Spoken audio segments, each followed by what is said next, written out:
Assalamualaikum warahmatullahi wabarakatuh. Pada kesempatan kali ini saya akan mencoba untuk berbagi ilmu mengenai bagaimana caranya ngetik menggunakan speech atau menggunakan speaker atau menggunakan suara.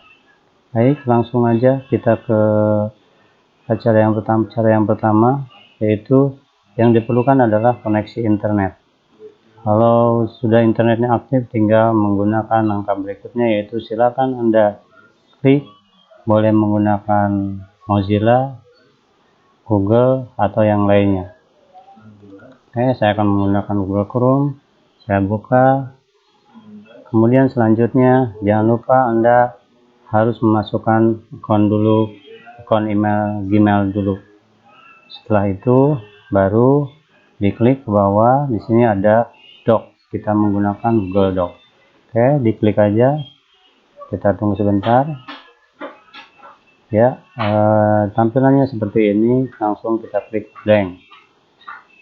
Bisa diklik blank. Kita tunggu sebentar. Nah, langkah terakhir adalah kita tunggu sebentar. Ya, yang berikutnya adalah tinggal kita mau bagaimana mengetik di area sini menggunakan teks atau menggunakan suara.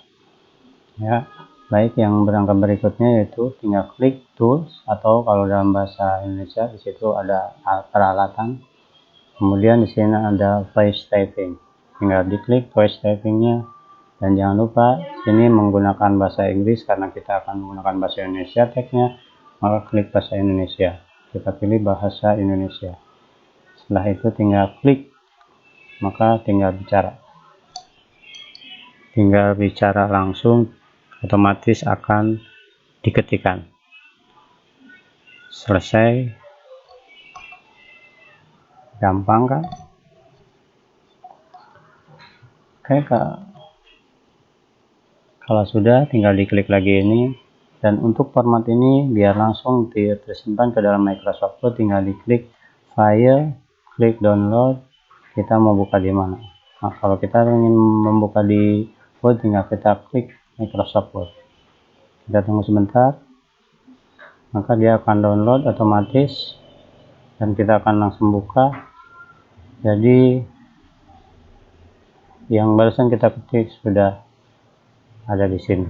Gampang kan? Jadi itulah cara untuk membuat teks menggunakan suara. Terima kasih. Assalamualaikum warahmatullahi wabarakatuh.